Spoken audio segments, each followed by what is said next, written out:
All right, James, we're live. Hi, everyone. I just rushed in. I rushed in. Had my coffee with me. All right. Look at this. I have this saying. You woke up like that. Uh, our Well, good simulcast morning, on YouTube as good well. afternoon, Good wherever you afternoon, are in wherever the you world. are. Good evening. How is everybody today? Hope you had a great weekend, everybody. I did. Great weekend, and it was fun, sun, and it was nice. Had some nice gardening and out there in the sunshine. Hi, Tracy. Hi, Leslie. Yay! And John, this is on YouTube as well, right? Yes, Oh, sure everyone, is. everyone from YouTube, hello. I'm simultaneously simulcasting. You are. Yeah. So I thought that Monday would be really great. Today's show, we'll do it different. But maybe we'll do, and I still have to write down to do the blending. I'll do a special one. I swear I will.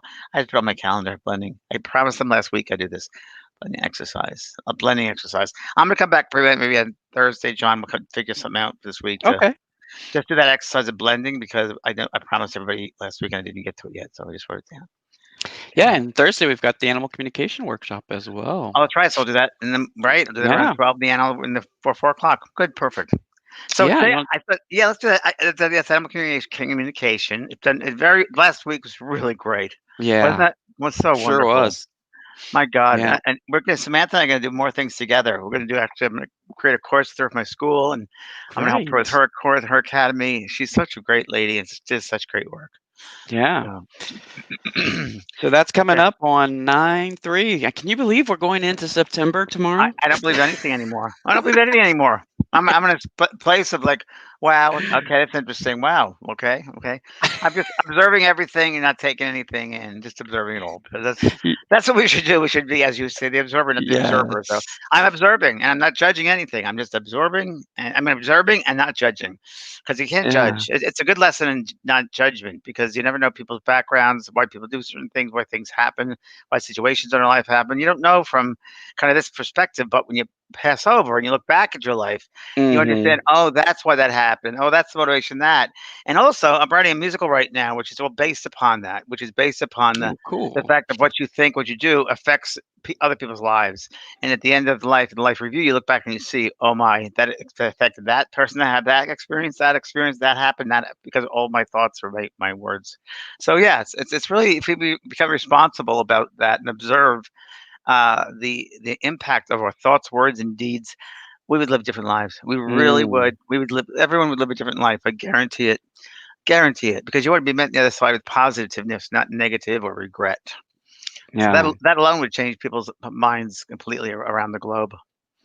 it will, and that's a pretty amazing. They're saying right here they can't wait to see the musical. You were saying it's called Tree of Life? Well, listen. It's called the Tree of Life. You can't tell anyone because it's secret. Okay. I have a thing, maybe it's I get to the zeitgeist, but every project I've worked on, John, and you might know this Yeah. happen to you too.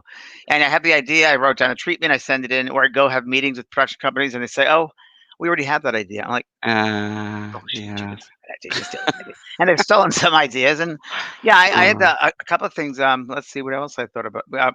Criminal Minds. I pitched that. Oh God, 4 years before it happened. I pitched a lot of things, and I think it might be part of the zeitgeist, no doubt about it. yeah, right. I'm working on this other thing right now, which I have to find a writer. We make a great TV series after Ghost Whisperer, would be the best after Ghost Whisperer, I think. So that's going to be working on that. And the musical, as far as musicals go, preparing musicals, you really give an outline, and then you get it to a playwright because I'm not a playwright, and you have to have someone who knows musicals and who understand the material. And Mhm. the first, well, musical I wrote, worked on was called Poe, the musical, Edgar Allan Poe, and I actually channeled the music when I was on an airplane ride from New York to from LA to New York and then back. And that 2 rides I had all music. And I met a transposer who was a gardener's son or cousin. And he was 21 years old and he went and transcribed all the humming from my tape. Oh, And wow. it sounded great. And I went to New York and met a big producer there. And she said, "This is this Mozart? Is this Bach?" I said, "No, Yeah. I guess it could be, but no, I just channel this that came to my head, inspiration." That's That was pretty a good awesome. compliment. She only knew me. And then we found a playwright. My friend Jeff, who's my development person in New York, we found a playwright. We interviewed several, and one we found was this guy who loved the material. He said, "Wow, I kind of do the work you do." I said, "Do you really?" He goes, "Yeah, I dabble in it." I said, "Oh, you dabble, okay." And dabble, such a Mhm. old word. And I said, "Well, can you write this outline?" He goes, "Yeah, yeah, I could." So he wrote the outline, and it was okay. It wasn't it didn't match really what I wanted to do. So it wasn't to that vibration, I guess you'd say. It wasn't at that level. Right. But it's good what he did, and he's done things on Broadway, off Broadway before. And now he's a very famous channel named Paul Selig. Oh, wow. Okay. That's funny. So that's Paul's journey. So now Yeah. I kind of zipped on that one, but this other one came to me a while back too, and I've learned from my past. I just give the outline, and then we have a couple of producers in mind, and that's where we're at right now. It'll be N interesting. Hopefully, it'll be done. If it won't be done by me, it's going to be done by somebody else eventually. So, Yeah. I Well, mean, I was the first medium out there. Now look at how many mediums there are. I mean, hello. Just saying. you trailblazer. I trailblazer. You trailblazer. You yes. So I thought I'd answer a lot of questions today. I know week long Yeah. people are thinking of things have happened in their lives, and so we'll keep it on a high note because yeah, Okay. we'll do it Well, all we're later. gonna Oh, go right into the yes. heavy stuff, and then we'll go Well, back to the high stuff. every question leads to something heavy, so or not. Lori's here with us, and she says, Hi, "There Laurie. is no death, so why is loss so hard for us?" That's a really Because good with a question. physical loss, that's right. With a Mhm. physicality, we have a physical loss, and we love them emotionally. Our emotions are given to them with complete love. They're free emotions to give. So we're giving our heart, and then when it Mhm. suddenly stops, we and it's over. There's no physicality. You think it's done, but love still continues. But you're not Mhm. going to have that love, the physicality, like see them in a room, but the love continues on. Love is my hypothesis, love is even stronger in the spirit side of life because remember that's a mental vibration and the emotions are seen and realized there. So they have more love there than it would here. Physicalness blocks things from happening. It's a Mhm. three-dimensional world, and sometimes, John, you could back me here because I know Mhm. you feel this more than I do sometimes. That and you can, John just sits in pearls of wisdom. He just sits there and he thinks of these things, and he never says that. But John, you're welcome to say them because Oh, you okay. should be writing a book, John. Um, Thank you should really. oh. We'll talk about that. Um, I've Well, you always got the ultimately writer's course coming up. That's coming up at the the end of the writer's course. year. That's right. Yeah, That's right. yeah. You should take that, John. We'll give that course to you, John. Hello. Wow. But it's really interesting because we see that in the three-dimensional world, everything is kind of limited, Mhm. and we're kind of in a box here. And so we think in terms of physicality, love, and that, yeah, we miss that person physically, no doubt about it. An animal, a person, sure, but then again, for me, I can only talk from my experience. You go back to in yourself, and Mhm. the love of yourself is so strong that you'll draw someone to you in the right time and space. That the universe has you. They support you always. You're never alone, and that they are doing things in divine time, and that it's kind of like you can't see the unseen people who are working behind the scenes who love you so much, and they do whatever they can do to assist you in your life destiny, and Mhm. a fulfilled life, and we have to do our part. But so if we sit back here in the three-dimensional world and think, oh, when is this going to happen? Oh my gosh, we're not helping them because we're putting resistance. It's resisting. When we sit in that space of resistance, how can they get these forces to work with us if we're not open to it? Yeah. Does that make sense? Of if that Sure. square we're sitting in is not the top isn't open, we're not open to possibilities. We want it to be, and then also the humans get this thing is we have to do it our way. We got to be in Mhm. control. It's got to be in this time. It's like, oh my God, stop it, because it's an illusion. This is not. Let the time be when we're free with time. That we're going Yeah. to find the truest love in our life at the magical time, at the moment we're meant to, and have that faith. And that comes, of course, with faith in self. It'll happen. But when we block things like, "Oh, I'm never gonna find love. I'm never gonna find the right job. I'm never gonna," if saying never, never, never, negative, negative, negative, that thought gets the universe and gets into the formula, and it clogs up the formula. So the right way of thinking is really the way to be. The book I recommend to everybody is The Game of Life by Florence Shinn, Schinn. It's a book, it's a Bible. I have several copies here. It's written in 1920s, I believe, and she was amazing. And her words, the words are dated, but the concepts are completely temporary, completely now. And Mhm. it changed my life. It'll change your life.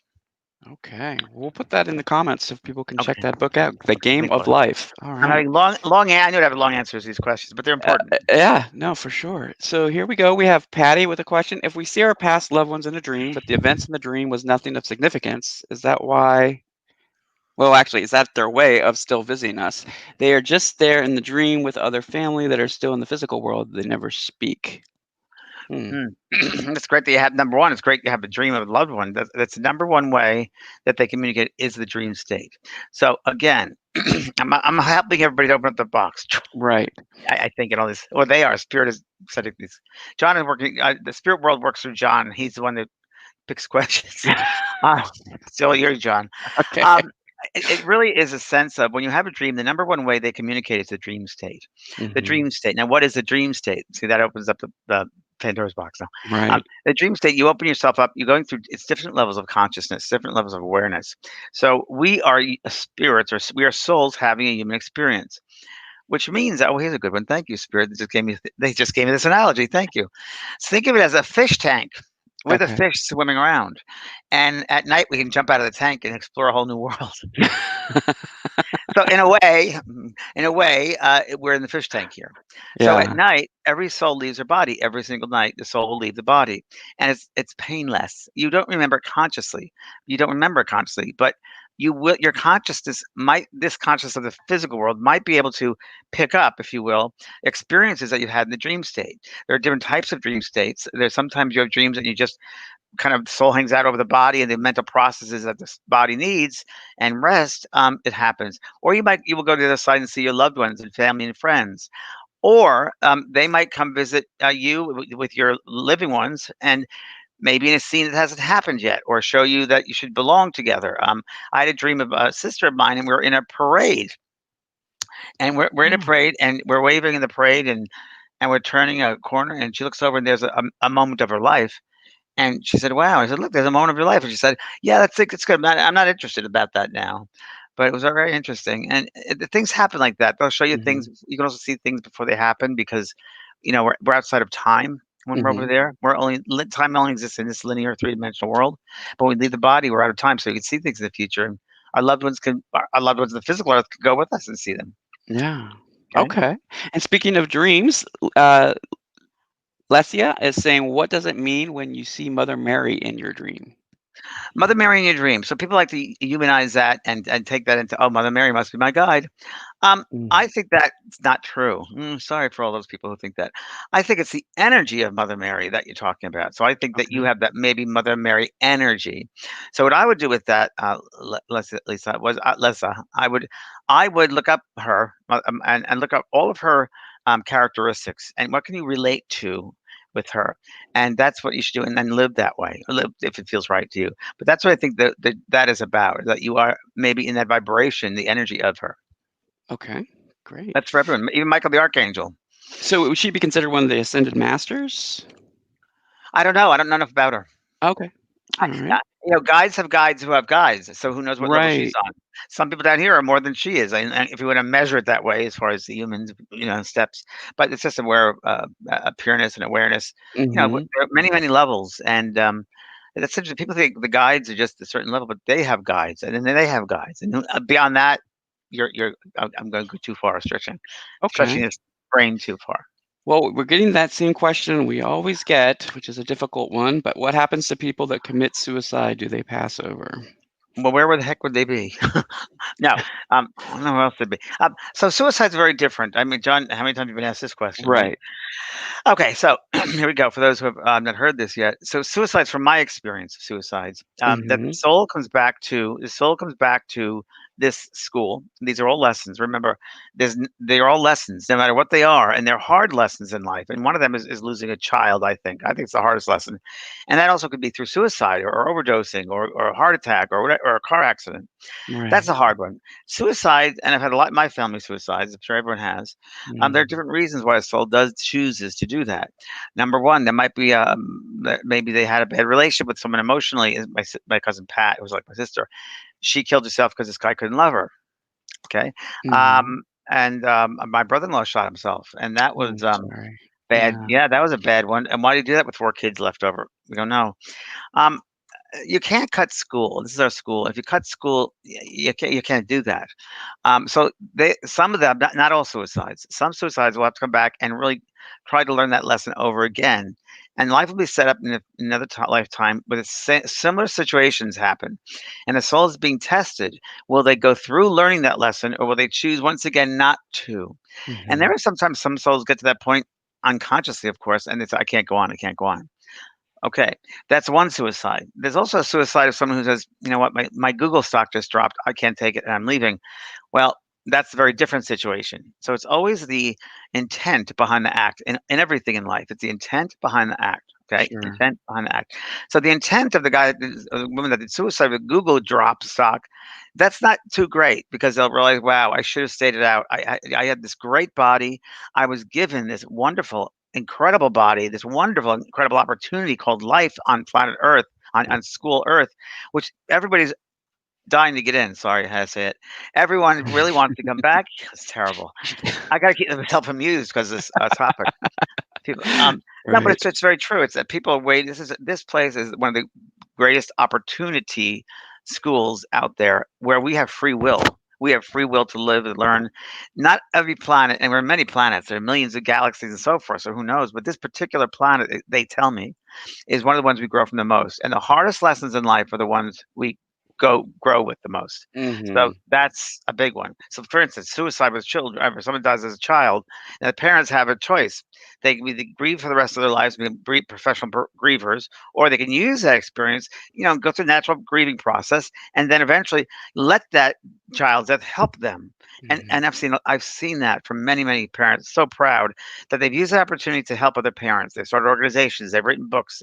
They have learning lessons for people, Mhm. courses. So there are different ways, but so you'll always pass over. You'll never be lost. They're not lost. They're not hanging out because there's so much love in that side of the realm right around us that they'll feel that love. And the people that come to get them are the ones who love them most. The affinity of love stays on. So when they leave the body, and it's happened many times to me, where you're conscious of leaving the body many times. Sometimes you're not in suicide, and you leave the body, and all of a sudden you see your loved ones. Maybe it's a grandmother, maybe it's a best friend, maybe it's an animal, maybe it's all of they'll be all of them, and you'll feel that love pull you so strong that you go toward it. That affinity.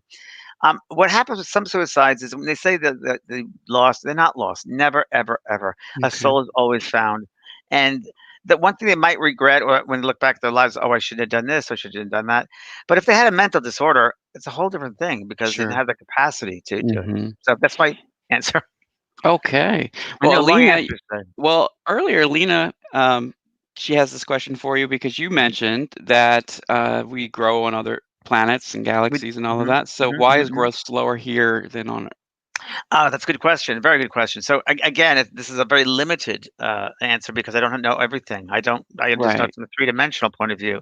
So when I try to describe a seventh dimension to you in the three-dimensional world, we have no references here, so it's hard to. So the closest thing we could do is really reference kind of the physical world, kind of. So I always was thinking maybe three, a half the solution to it because there's a whole bunch more. But the other planets, other schools, if you will, they might be schools that are set up to learn about I don't know. I'm gonna say love in a different form, love in a different way, and or you could be people who are all on the same level, and that's the Mhm. closest to what I think. They're on the same level, and they're working out that one particular class. Okay, so a lot of places have just one class to learn. Here we have many classes, and there are classes, there are schools that souls go to. The same souls, advanced souls go to this place, medium souls that place, lower souls that place. So, for instance, let's just say I'm really using this analogy. I'm not it's based on nothing, Mhm. but it's an idea that let's say when you pass over, mm, your level of awareness isn't great. Let's say you're really at a level of awareness where, and I do believe some of this happens. That level of awareness, let's say, where you choose to kill someone, right? Well, then you might end up then with your soul, you will end up with other souls who have killed other people. So you're all together because like attracts like, and you'll be there. So it might be that group of souls have to go to another school somewhere else to learn that that's not right. And again, I don't know, but I'm assuming that might be it. I know when Mhm. you pass over to the spiritual realms, one of the first things they will do, and my mother had this, she told me all about it, is they give you kind of a tour of all the various realms that exist. And she said there are so many, and there's so many disenfranchised souls yearning to be free, yearning to be free from their thoughts they've created. Yearning Mm. was her, what she was yearning, and we can't reach them. She said, we can't reach them because they're this lower level of not even aware of who they are, and in order to get to the higher levels, and this is true for everyone on Earth, in order to get to higher levels, you have to begin to love yourself. You have to Mm. love yourself more than anybody could, and you have to stop judgment. Judgment is not of a higher level. Judgment is lower level, and Yeah. that's that's all fear based. So you could say that these lower realms really are based on the fear, complete fear, right? Mm. Fear rules those levels, and then you get to the other level. So it's all different things you're learning, but the fastest way to grow is love, no matter what it is. But you have to love yourself first, and love others for who they are. Don't Yeah. judge, because you're going to be in this earth. There are souls. There are souls in this earth that are on all different levels. I mean, uh, I'm not going to go into politics, but I will say the president of the United States, who I've met, he's in a very different level than a lot of people. He Mm. really is. There's no empathy. There's something going on there with him. I think something's going on there mentally. I just think that, and many people are realizing that this person, this soul, is not an expanded person per se, and that that for what's right for him is right for him, though. That what's right for his group out there is right for his group, and that's all they understand. So it Mhm. really is interesting. That's all they understand. And then you have Black Lives Matter people who that's all they understand, right? Which is, Mhm. I'm not judging either one. I'm just saying Right. that we need to expand. So let's say instead of Black Lives Matter, all lives matter. Like Native American Indians have been, and Native American people have been thrown around too. Every life matters. Really, we should be here for every life that matters.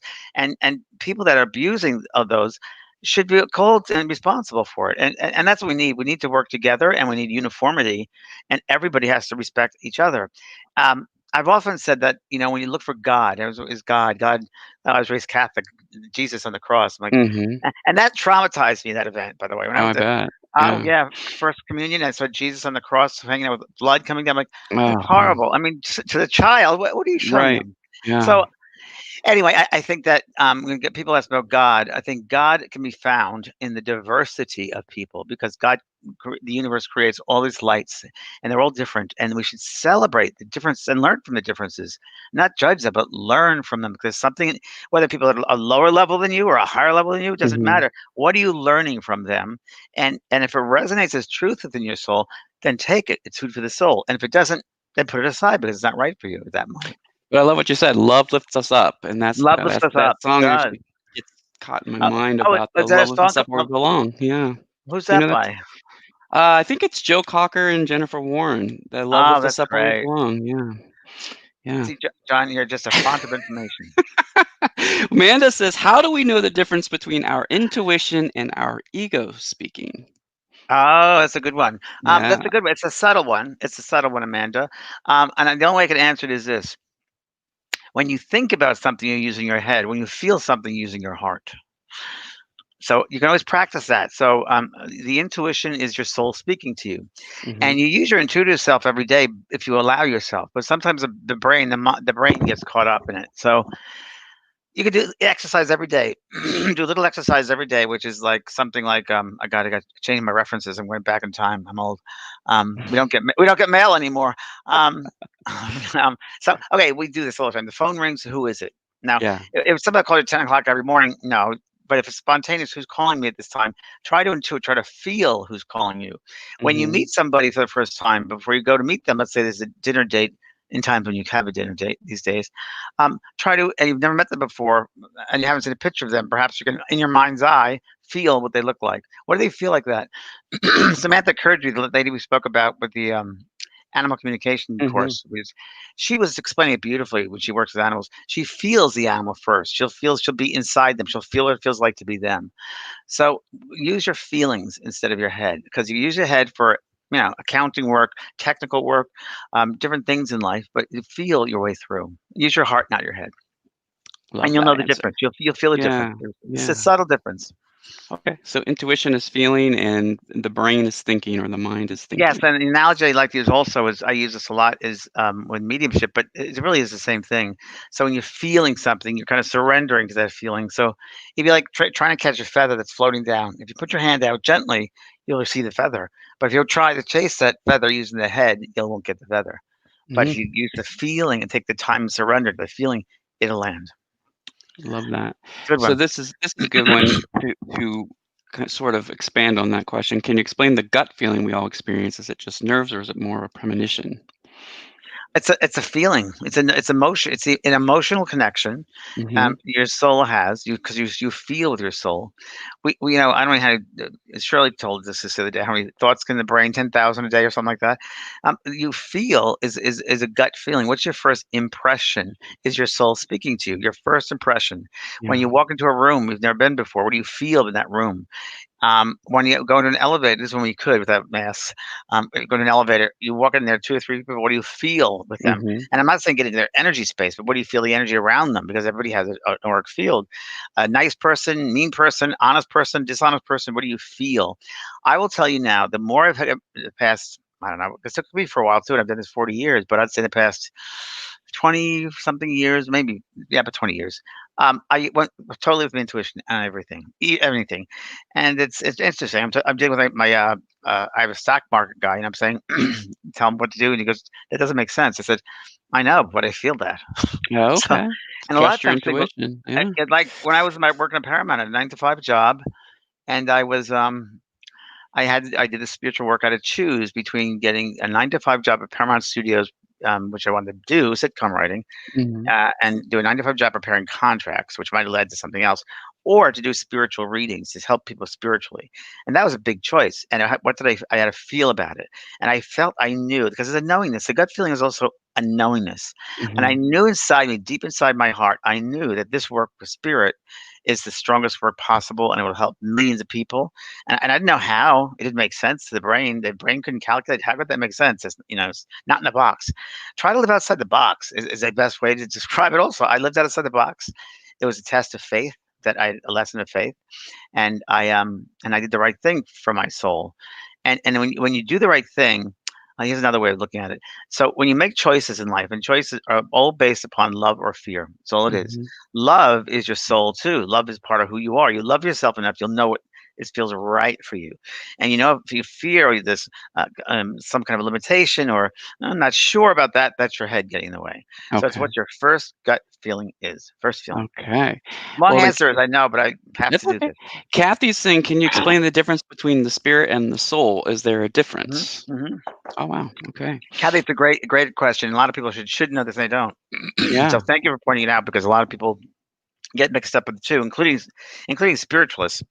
Um, spiritualists are mediums that have religion called spiritualism. Yeah, this is And something new for me too, so let me hear it. oh yeah, yeah, yeah. Yeah. I went to a doc. I found a doctor last week. I went to I did a year checkup, and I had to find a new doctor here where I live. And this old man walks, a 90-year-old guy. I'm like, oh great, okay. And it was Uh-huh. funny. We had a nice talk. He was Dutch, and my name's Dutch, and we talked. And he said during my evaluation, he said, "What do you do for a living?" I said, "Well, I'm a medium. I talk I talk to dead. I always lighten it up because you never know people's reactions. I talk to the dead for a living." Right. Uh-huh. And then he goes 5 minutes later, and he's processing all this. And 5 minutes later, he says, "Wow, can you tell me more about your job? You're the first spiritualist I ever met." Mm. And he was from Holland, so yeah, it was very interesting. And he believes 100% in it. A lot of people do there, but he does. And so the difference between spirit and soul, because a lot of people don't know this. So and mediums themselves mix it up, and they shouldn't, but we do. We do. I do Mhm. too, because it becomes the term for both, really. But if you want to get down to it, what it really means is the soul is really the vessel, right? The Mhm. soul is the vessel. So this is the soul within us. It's our vessel. It's like a vase. Okay. The flowers that go inside that, or the spirit inside the soul, is the essence of the soul. Okay. So you say somebody, oh, they have such a bubbling personality. They're so loving, so good. That's their spirit. You're talking about their personality traits. That's the spirit, the essence of that person. The Okay. soul is the makeup. It's like a body of that person, and we do mix it up. So that's the difference. Interesting. Okay. Have you heard that before, John? No, actually Oh, I so haven't. So it's that's like, for yeah. instance, like here's my cup, right? My cup of coffee Yeah. here. Right. Cup is the soul. Inside the coffee is the essence. My spirit is the coffee. Okay. It makes me Yeah. feel good. I used to think the soul was the container of the many lifetimes. That's what I would always say. Well, it certainly does. It's soul Okay. within that soul has a memory bank. So within the Yeah. soul, in the spirit, the essence has that memory. So you could say, and again, it's part of that soul's makeup, if you will. That soul's makeup. So Sure. what's made of this cup is all the lifetimes make up this whole cup. Yeah. Okay. See? So if For you all instance, learn something new from this one, let's let. for instance, John, let's go one step further. So Yeah. the makeup of the soul is many lifetimes, and what you've done, for instance, there might be the same family you come back to. So there's certain physical traits you might have, which you've had in many different lifetimes. I've had blue eyes and mustaches every lifetime, most of them, and Uh-huh. I've seen myself in several lifetimes, and other things appear.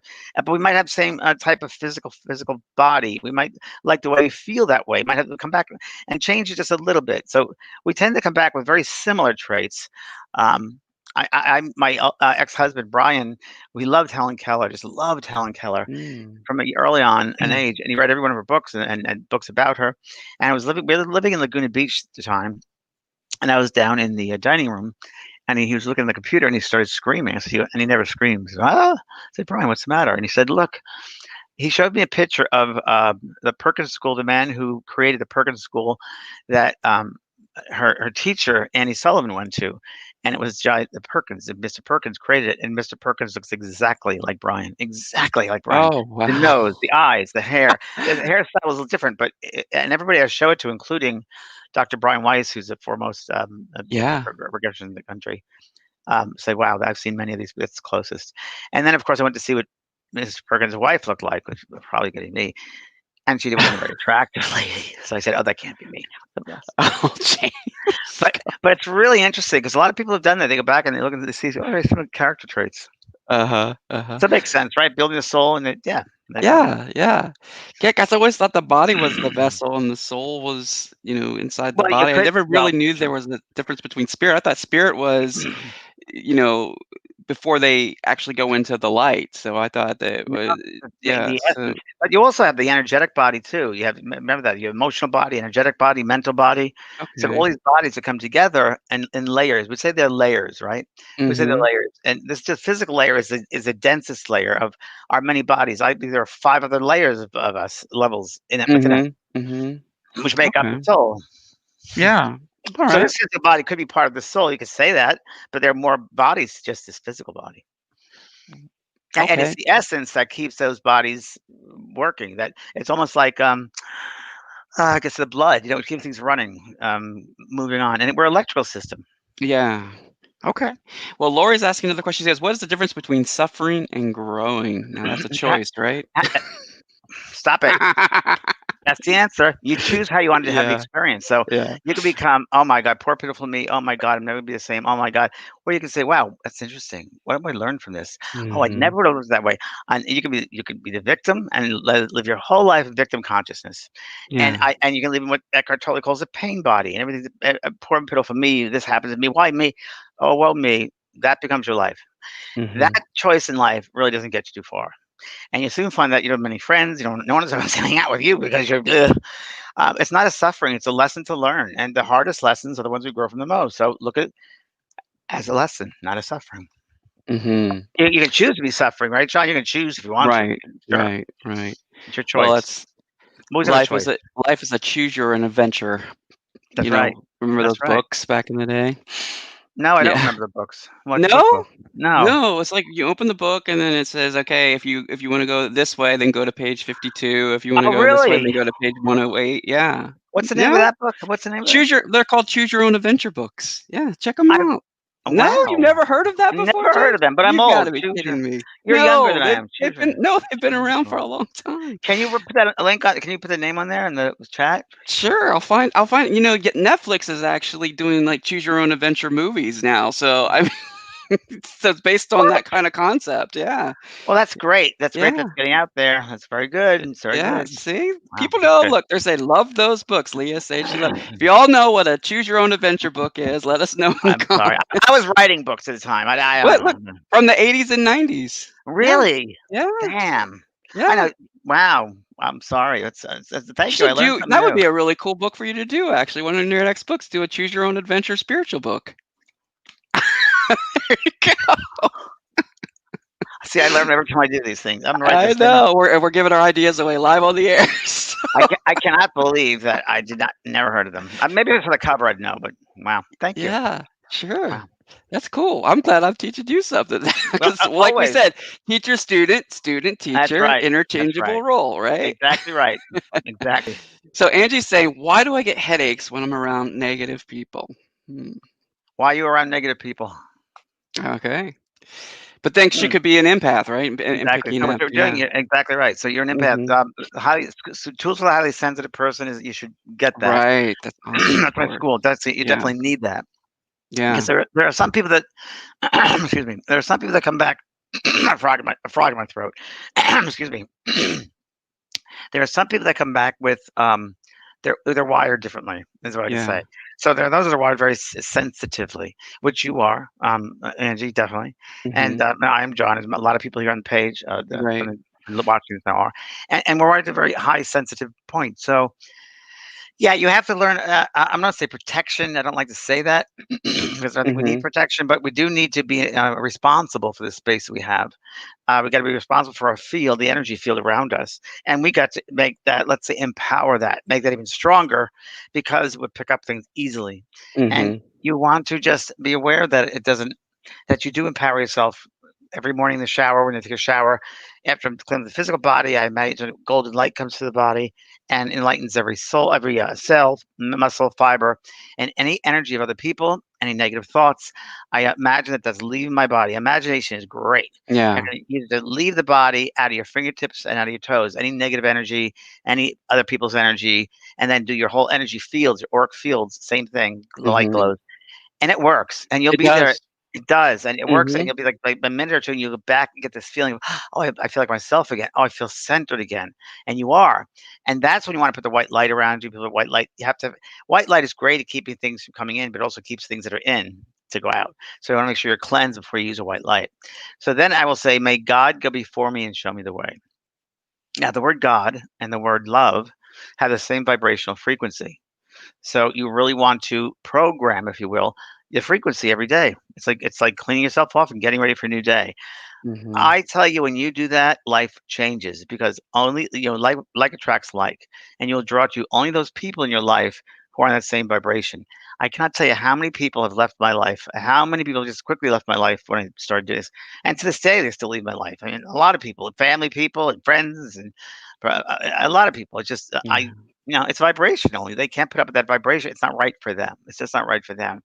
So it's very interesting. One day I'll tell you one day I'll write a book about all my adventures about that because it's been very, very fascinating. People that you say, "Wow, that's wild," but we're all in different levels and different paths. Yeah. I'm not any better than anybody else's, but I'm using my cocoon, this cocoon, Mhm. and I'm wrapping that cocoon in love, Yeah. and that's what you have to do.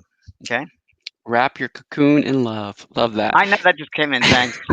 So Kelly says, "I just Does wanted she to say say." that? No, she says, "Want to Oh, say thank you." Kelly right here wants to okay. say I'm thank you sorry. to James for being a great teacher. I even had a dream recently where James was telling me all sorts of things about chakras, and then he drove us to his favorite Mexican restaurant near his home. What's that, James? Well, that'll be my class at the end of the year in here in Sanitas. I'm going to talk about chakras. There's a Mexican restaurant I'm bringing everybody to. Oh, there you go. So that was a premonition. I need more coffee. Oh, I love Wow, this. very psychic. Yeah, right? Wow. So Lynn is asking, can you talk about people's auras and what the colors mean? Do you do Oh a course boy, on that, or that's in maybe psychic portals, or the what? psychic portals. It's the Yeah? psychic portals. Yeah, Okay.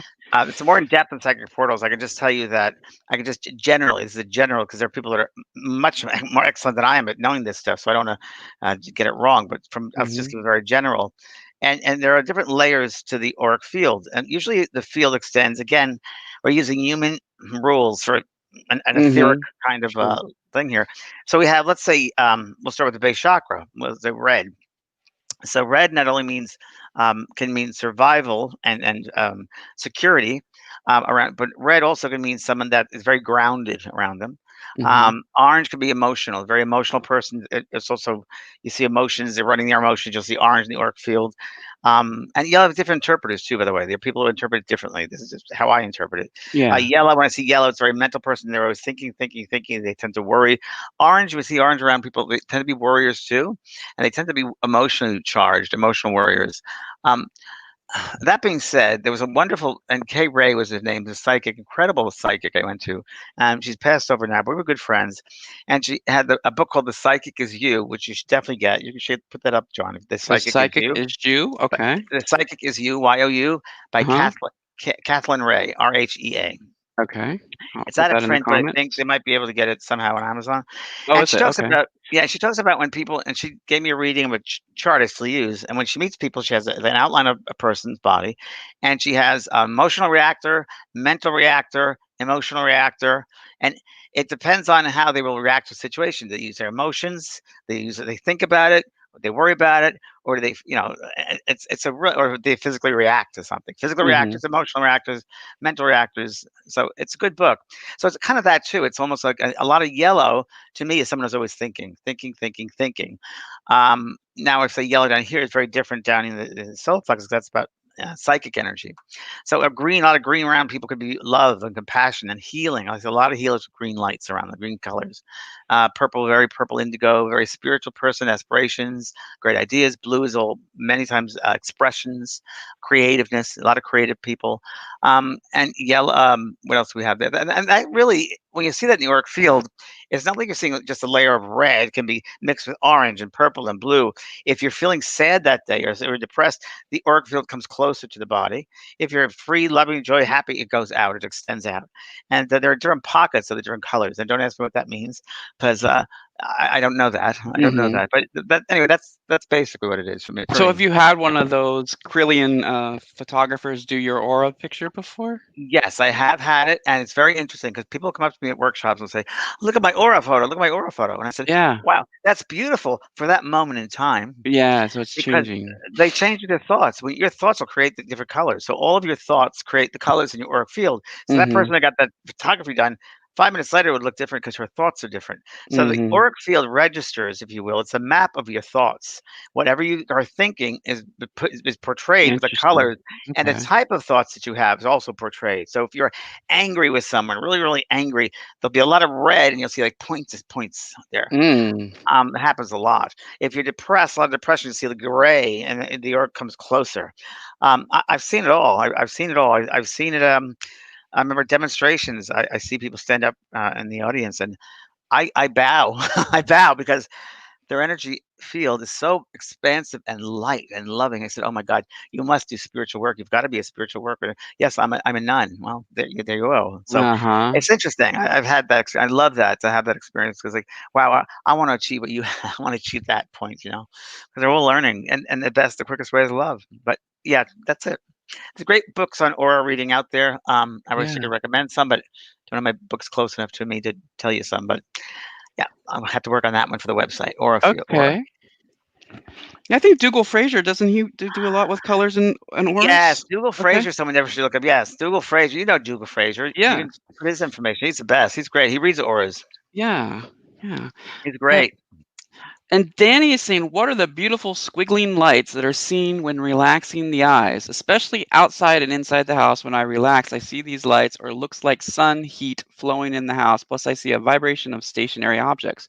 What is that? Seeing energy. Uh, So, Danny, I wish I could say this is what it is, but I can't say that because it could be many things. Yeah. It could be many things around us. Yes, it could be. It could be energy. It's to me. It could be energy. It could be your soul is sensing the energy of these objects, of these things. I see it every day. Hmm. At night, I used to go to sleep when I was younger. You see lights around me. People refer to them as spirit lights. So that it could be energy. It could be spirits, and it could be something physical going on. I don't know. Depends on your situation, but yeah, you should obviously, Danny, probably train to be a medium or do something with mediumship to see if that affects you, or if you'd be able to be clairvoyant. You probably have very good clairvoyance. I'm assuming, so you have to see. Yeah, I know she's a medium because she's in your Oh, mediumship she's a too. medium. Oh, okay, Yeah. you are on mediumship. Thank you. Duh. Yeah. So that'll help you. Yeah, it's good. Thank God you're there. Stay with it, and Yeah. at the end, and when we go to the Mexican restaurant, we'll talk about it. Okay. Hey, John, I got to turn my air conditioning on because I'm getting a hot. Hold so about Oh, 60. okay. We had a question about that earlier, so we'll come back to that because someone was asking earlier. I think it was even you, Danny, that was asking that question about getting warm. No, I think it was Rebecca, actually, if I remember correctly. Rebecca was asking when she connects with the spirit Okay. world. Oh, Rebecca was asking earlier when she connects with the spirit world and she gets like a heat flash or cold or whatever. So can you talk about how the spirit is communicating with the body temperature? Sure, sure, Okay. sure, sure. That's one of the first fundamentals I would say that a medium, a developing medium might feel Mhm. is because the spirit will work with your body, and they work with and you'll feel the manifestation coming in as a form of coldness or heat, and one of the pervading awareness of spirit around you is many people feel coldness, and, Mm. and, and it's bone chilling cold. I remember Debbie Ford passed over, and I helped her over. And 10 minutes later, Yeah. she came back to me in my living room, and it was freezing, and it was freezing all the way to the ceiling. It was so cold around me. And Brian walked in, and he said, "Did you leave the front door open?" I said, "No, Debbie just passed." And he said, "You left the front door open." True of a double Virgo. So I went to the front door, and he came back and said, "Oh, you didn't open it." I said, "No, it's Debbie." And then, of course, her Wow. sister called at that moment and said, "You just passed." And I said, "Yes, I know, aware of it." But it's true. Spirit will come in many times cold, or when you're doing healing work, or they're working with you, or you're a healer. Many times you'll feel heat, or you can feel a difference in both the temperatures. That's one way, and then your body might react in a different way because it might give you called chills. If I get goosebumps, Mhm. people feel something behind them. Spirit will always come in behind the head here. That's the entry point right here. When they come around, they use the back of the head. That's a major psychic point, and that explains also what the girl lady asked about headaches too. Sometimes she'll be Mhm. overusing that center, so that's why Okay. it's got to be protected. But yeah, different sensations. This is normal. Okay. Now, didn't you dedicate the Adventures of the Soul to Debbie I Ford? did. I certainly did. Yeah. Because I talk about her soul leaving. I talk about how what we went through, and I promised her because she asked me 2 years prior at a conference in New York we were doing. She called me to her room and we were talking, and she just came out with a book called Courage, which was like, wow. Oh, And wow. she asked if I'd help her. She has a rare cancer for her to help her, and I said, yeah, of course I will. So no matter where I am, I will help Mm. you over. So and I did. Mm. And that was Yeah. going to happen, but it worked. Went through meditative. An altered state, and I saw her like I'm seeing, like I'm seeing things physically. I was just very, very Sure. aware of what's going on, and Yeah. yeah, it was also around, oh god, it was like a rainbow around her. It was like, if you look at the sky, it was clouds, and, they wanted her, but she wouldn't go, and we had to free her up because she was worried about things of the physical nature, like her son and things down here. Even though she had Mhm. a spiritual awareness, she was very concerned about things down here, and I reassured her things are gonna be fine. It's meant to be this way, and I told her who was waiting for her, and she understood these people, and it was says freeing. It was freeing her. We gotta do that for a lot of people. Mhm. End of life doulas, we call them. I just Yeah. suggested that to somebody last week to be a perfect end of life doula because, we all get help coming into the body. What about leaving the body? That's something we really got to concern ourselves with. There's so much down here to learn. There's so much down here to teach. I know, and this is the year of intensity, as Kelly's been calling Well, it, right? it's the year of intensity, but we have to go through Yeah. this in order for us to force us to grow. We will grow. We'll come out of this in a very. I know we're going to come out of this more have more wisdom, more courage, more faith, more Yeah. tranquility, more awareness of each other and ourselves, and also the world in which we live. So we all chose to be here at this time to go through this change, and we got to look at the bigger picture. We can't just be caught up every day in this. We got to see the bigger picture, and keep that in your mind how it's going to be. It's going to be a better, loving space. So Mhm. it's changing. It's naturally everything everything in life changes. Everything dies off and begins new. So that's we got to realize that things come to an end. They've served their purpose. Now it's time to move on to something different. And that's what we've welcome back for. We're welcome back to help push on to the next level. We're here helping those who are left behind, if you will. Right. And I always went back to school when I do fire drills, and we have to make sure everybody's out of the building and standing in front of the school. And that's kind of what it feels like. We have to get out. We have to change things over. Going to make sure everybody is okay, and then we can go on. But that's like what we're going through now. Yeah. We'll, And we'll that's get why you through it. I wrote so promise. many amazing books and courses to help us through and To help us empower us. through. So, Yes. JVP School of Mystical Arts. Yeah. So, there's a lot of students here in the chat that are Yay! Thanks, yeah, kids. so yeah, so and they're thanking you right now, so Oh, thank you, thank you. yes. Thank you. Yeah, so I'm let's happy to help. see. Oh, yeah, yeah, so this is interesting. Let me get to some of these other questions really quick, because Kathy was just saying, James, as you were explaining that, I started getting chills on the back of my head and neck. Yeah. So that's again, where our spirit Confirmation. barometer, right? Our spirit barometer, it just lets us know.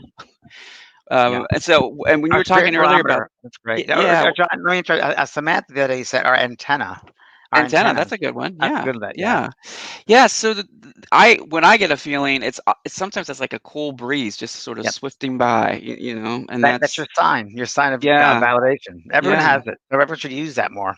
Yeah, yeah, it's really cool. And for those asking who Debbie Ford is, so Debbie is a great friend of James. She's also an amazing author who talks a lot about the shadow and working on your shadow self. And We all have James, a shadow side, and yeah, very aware of that. We all have a shadow sides, no doubt about it.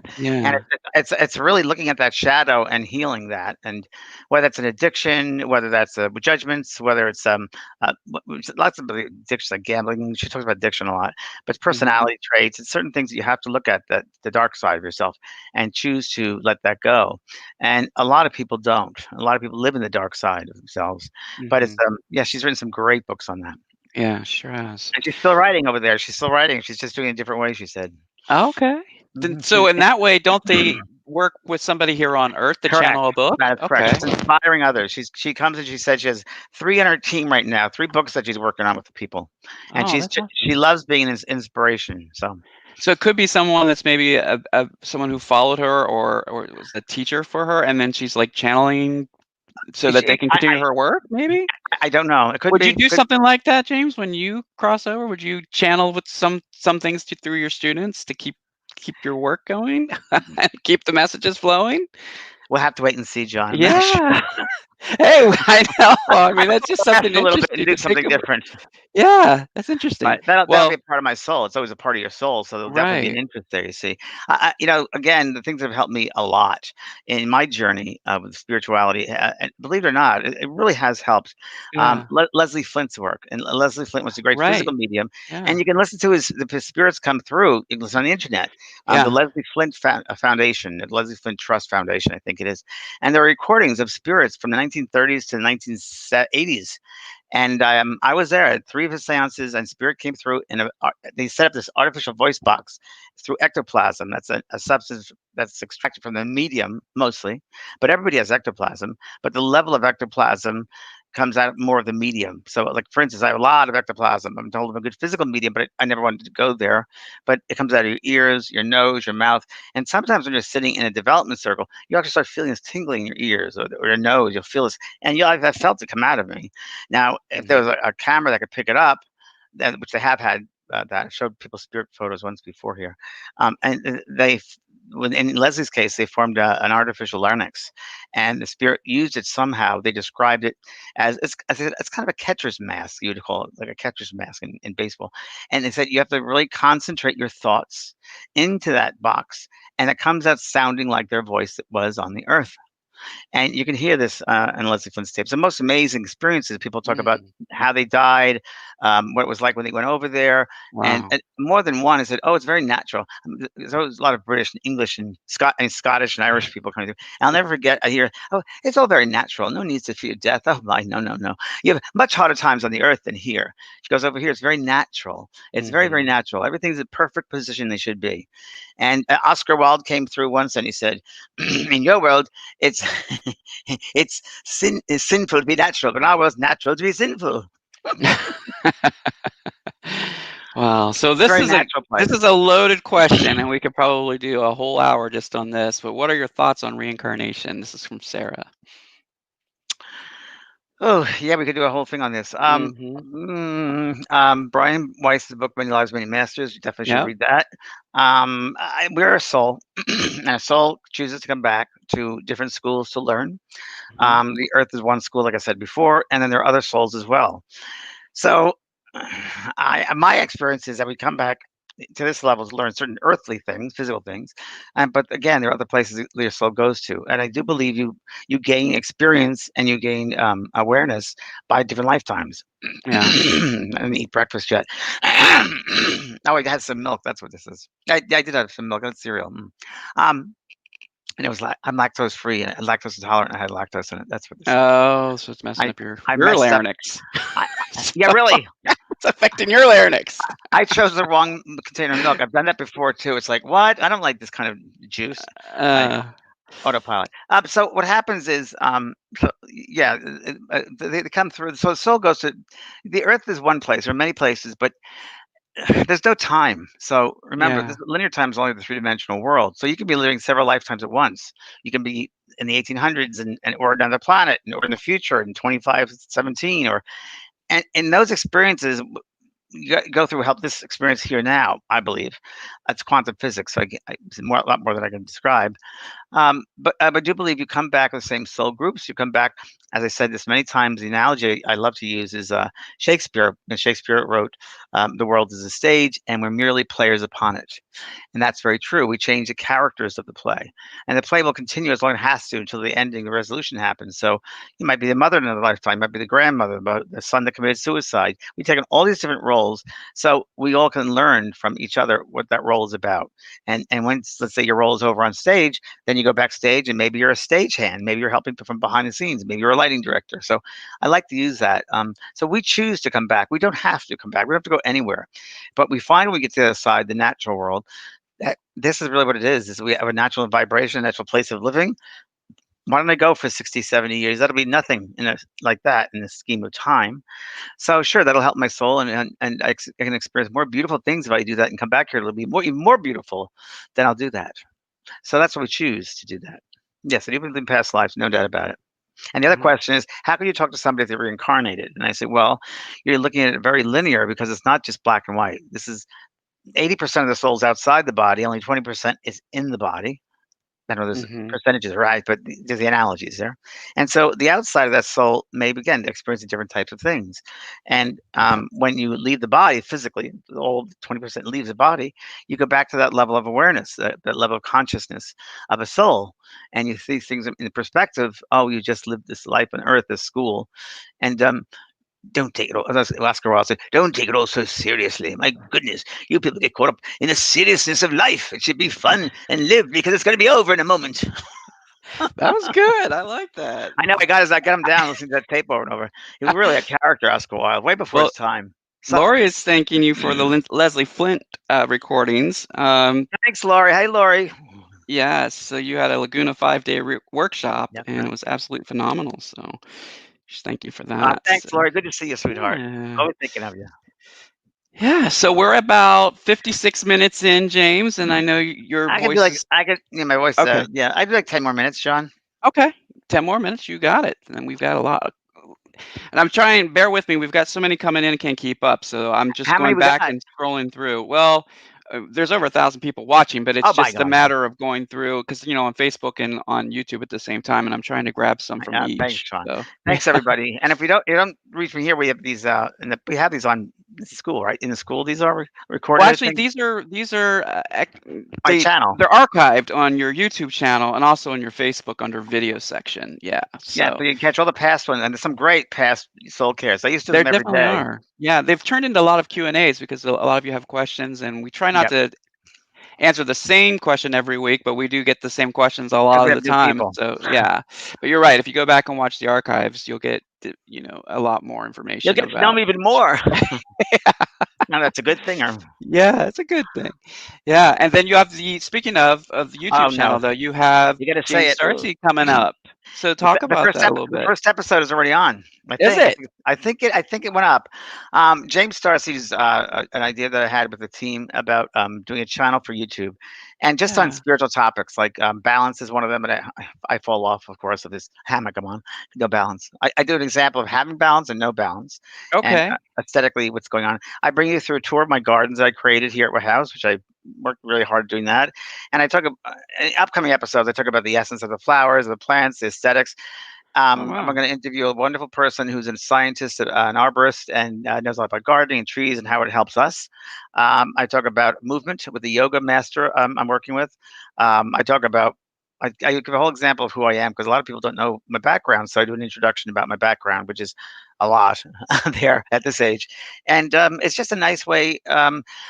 People say you should meditate every day. A lot of people subscribe to Mhm. that. In some ways, this is kind of meditation for a meditation for people, just to go on and get a little hold of this and put this in their mind. And I think once you have this, if it works for you, because it's not for everybody, but if what I say resonates with people, then take it and use it that day and in your life. Because I believe when you go through things in life, you retain that all in your soul memory bank, which is your mind. So everything in your life you go through, people that you meet, nuggets of truth that you get, nuggets of dishonesty that you get, it's all there in the soul memory bank. So that's why I think we should try to keep our minds on a higher level, reading Mhm. positive things, doing positive meditations, watching things like this, spiritual Mhm. things. That's where I want to keep my mind because it keeps me open and non-judgmental. And I think that's so important for all of us. You know, there are the lower levels of, and we're in a physical vibration, so we have to enjoy physical things. But I think that we want to try to keep our mind open to higher levels. That's really what I love. I don't watch the news anymore. Can't do it. Will not do it. Will not do Okay. negativity. Won't do Yeah. fear based. I can't do fear. I don't fit into fear. And the older I get, the more I don't do fear. I can't be Mhm. around fear. I don't do fear. I don't Right. fear. Fear is like me. I don't like fear. Fear, you know, it doesn't do anything.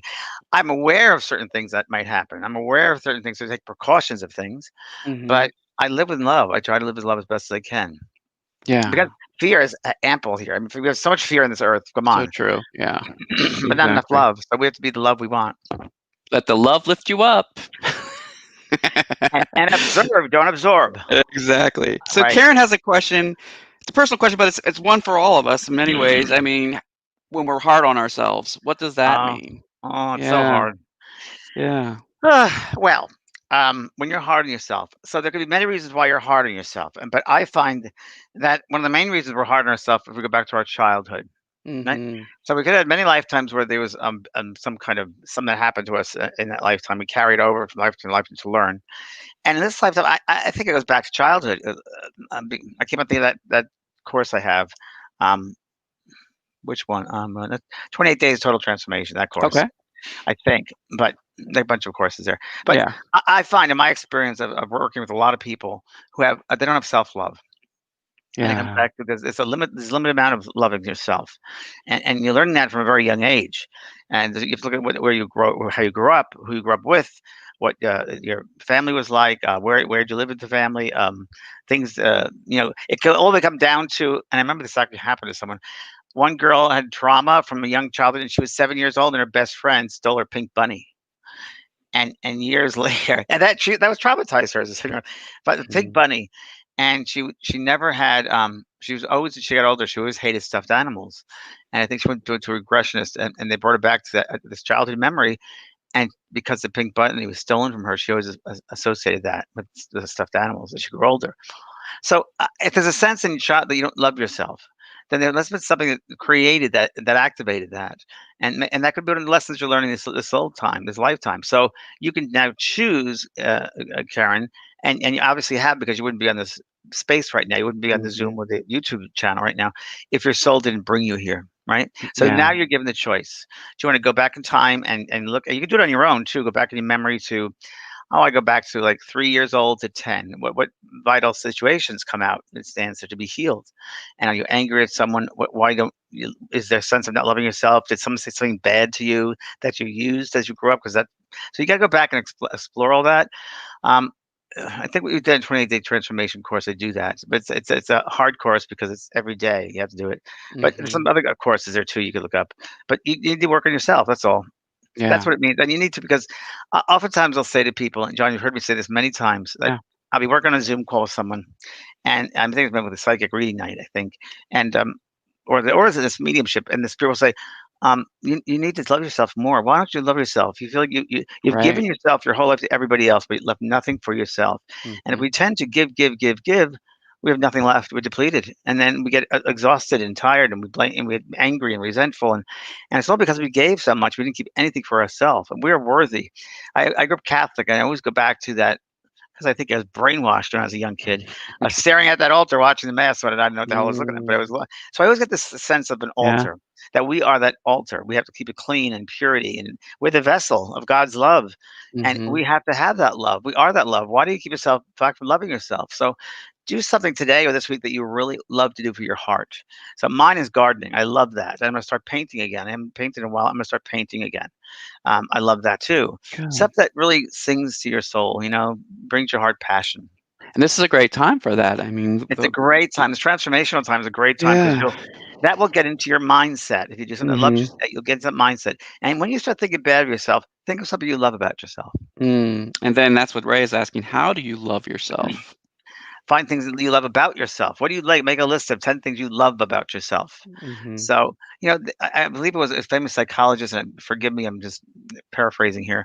A negative thought, there, like, let's say five negative, one positive thing, five negative thoughts will take away the one positive. So you're always going to be Yeah. positive, positive, Yeah. positive. And that's why I surround myself with beautiful things that I love, because it puts me in a very positive state. That's what Yeah. I do. I force myself put around me flowers and plants and people in my life that I love. Things that I love to do, hobbies I love to do. I have so much to do. I can't. These days are passing so much. You look into my office, I have papers everywhere to be filed, and I store. I have so many things to do because I didn't have time in the day. But I Yeah. love everything I have to do. So it's that I'd rather have that life than not loving myself. And I love doing this Zoom call, talking with other people. It's great. Yeah, and trivia for y'all, if James wasn't a medium, he would be a landscaper. Is that right? Yeah, I'd like to be a landscape architect, no doubt about it. Yeah. Uh-huh. I love it. Yeah, I'm very good with design also. I have an abilities, I guess, of all these things. The first psychic I ever went to see when I was 18, she said to me, and I didn't know what a psychic was. And she said to me, I'll never forget, James, there are no schools for kids like you. I wish there were schools for kids like you. And I said, what does that mean? She said, you have multi-talents you could use. You could do Mhm. multi things. And she's right, I could. I also was going to be a copywriter. I went to, Okay. actually, my internship was at an advertising agency, Botsford Ketchum, one of the biggest in the country, and I Wow. did a campaign for Norway sardines. Norway sardines. They tried to trick me up. Norway sardines. So I did five presentations, and the company actually, the sardine company wanted to buy two of them, and I was a student. They couldn't, but it was pretty Uh-huh. funny. So yeah, I could do that Wow. too. I'm And you very wanna good. be a sitcom writer, so, I mean, you could do all this now. And I have a voice too, and the voice is good. Yes, and Yeah. writing the musical. Yeah, a Yes. lot of different things I love to do. You gotta find that, Yeah. we're not just pushed down to this earth and like a blob. We are made up of Right. love. We've come here with love. We have love within ourselves. Don't get caught up in what people think of you. That's a big thing. What other people Yeah. think of you is none of your business. You gotta love Right. yourself. And that love of yourself, let me just tell you, when you love yourself and that radiates from you, other Mhm. people are gonna feel that love. There's no way they Mhm. can't, and they're gonna wanna be that love. So that's what you have to be in the world. Again, that love that you are is what you want to, or what you want, you got to be to show others and yourself. I mean, you don't want to get to the other side. I've had this so many times. I wrote a book called Unfinished Business. And part of the reason I wrote that book years ago was because I had so many spirits come back and say, wow, Yeah. if I only didn't choose, if I chose love instead of fear, life would have been so different. If I only knew then what I know now, I would have chosen very, very Mm. differently. So Another please, song. There's another yes, song right there. If I knew then what I know now. there you That's, go. Kenny Rogers and, I'm trying Didn't to know think. that one. That's a duet, actually, yeah. It's Wow. a beautiful song, All I and remember is Islands in the Stream. oh, yeah, no, Kenny Islands Rogers in Wow. and yeah, beautiful song, and I think it's, Gladys Knight as well Oh, sings with. wow. Great. Yeah. Yeah, so that's how spirit speaks to me, James, in songs. So, like, when you say certain phrases That's or whatever, right. or I get songs and then I repeat the phrases, so that's yeah, Whatever so happened with the music you composed, John? You would compose music. I do. I play. Well, I mean, spirit. I channel music through Yes. the piano, but mainly I just grew up being a singer, and but never much of a songwriter. Never Well, really worked on that because I think I found it to be challenging to put a lot of what I had to say in short phrases. You know what I mean? To make and then make it all work. So that was when you're beautiful, though, doing what you wrote. your musical, you're hearing the music. Are you doing lyrics too? Or are you No, doing just melodies. okay? Total melodies. Okay, Yeah. interesting. Beginning, middle, and end. I do it every day. I walk around the house singing. I mean, it's amazing because I'll get the big. One of my biggest influences is Stephen Sondheim. He's a big influence of mine, and it's very similar. I don't know. He works very in complex matters, the way he writes, Uh-huh. and also Leonard Bernstein, is my favorite. I brought him through Leonard Bernstein. Love him, and Yeah. my favorite musical of all time, West Side Story. I was born during West West Side Side Story? Story. Okay. West Side Story. Yeah. Yeah. I was born during it. My father was working the show. He was a stagehand, and he was working in New York at the Winter Garden Theater, which my grandfather built. Okay, he was helping one of the builders of that. And then Wow. that ends up years later. My father was working there in 1958, and it was a Saturday matinee. And I got a call during the end of the first show that his wife was having the baby, having me, and literally I was born in between shows. And then he went back to West Side Story. And West Side Story was the first movie I ever went to see, and the first song I ever sang was Maria. Oh, And yeah. yeah, and I still love it. And I actually had the opportunity. I'm gonna cry.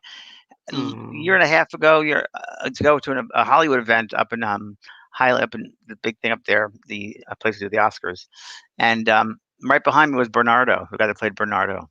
He was probably just about 82 or something. And I walked up to him, and now performer, and I said, "I want to thank you very much for your work on West Side Story. That was the most incredible Mm, thing." And just to have that opportunity to bring it back full circle, that was heaven. That was heaven. It was great. wow. Yeah, it was fun.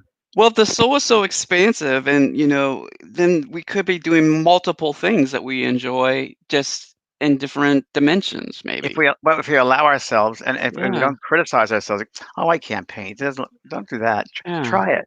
But Try I'm something new. but Yeah, I'm try saying it. you could be a famous Broadway singer right now, like, in a different dimension, but we're I focused on the one that I would go more into me composing. I would help people yeah, compose. That's what they would probably would do is help inspire people to compose musics.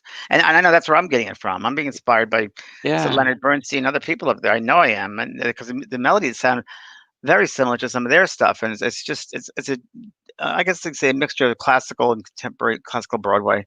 It's classic music, and okay, yeah, it's a little different. It's I don't know, it's mind-boggling, as they say, but I love it. I love being the vessel of that. And we're all vessels. Every one of us are yeah, mediums. Every single one of us. Start using your, like John said, expansion. Start using the gifts that yeah, you have, and don't say we don't allow no in our vocabulary. We don't say no means next opportunity. So yeah, you should yeah. have no no's. There should be no no's. Just next opportunities. That's good. Yep. I love that. I think that's what we should end on because we're Yep. at an hour and 10 minutes. Okay. And but thank you so much, James. Thanks Thank you, everybody for John. your Thank you, wonderful everybody. questions, for your energy today, and And this stay Thursday, strong. right? This Yeah. So Thursday, this Thursday uh, we've got the animal communication course. Michael and Raphael Tamora, great healers. Yes. Yeah, so this is part 2 of the of 3-part series that we're doing, and I'm going to put that information in, and you can still get in if you aren't in already. Yeah, So it's going to be at 4 p.m. Pacific time, 7 p.m. Eastern time. So it's again Thursday the 3rd, Thursday. and then the next Thursday it's going to be on the 10th with Tammy Hendricks talking about communication with your pets who have crossed over. We're gonna and we're both gonna do Yes. readings. We're gonna bring through pets that have passed. Yes. So that's the spiritual animal friend. And we have the recordings. We're recording this as well. So you can check that out in your student portal. We're going to be putting the recordings there so that you can always go back and review. And So John, I if know they're we not got a lot if of they're questions about okay, that, about and if where's they're the not first one. students, how do they get them? If they're not students? So if they're not, then they have to register for the course. But Oh, I see, I see. yeah. So, but it's really not a course. We keep calling it. It's actually a It's an workshop. event, It's a 3-part. workshop. Yeah, Yeah. 3-part workshop. But you do so many courses, we get that word I lodged in know. our It's like mind. spirit and soul, same thing, huh? So, yeah, exactly. Events, courses, classes. Huh? Yeah, but for those that were asking, because I know we had a lot of questions in the group about this, we are working on getting that recording up from Samantha Curry event as well. So that will be up soon. Okay. Okay, thank you, John. Thank Thanks, you, everybody. James. Yes, Okay. thanks everyone. Take care. Be good to yourselves and Bye, each other. everyone. See Bye you later. bye.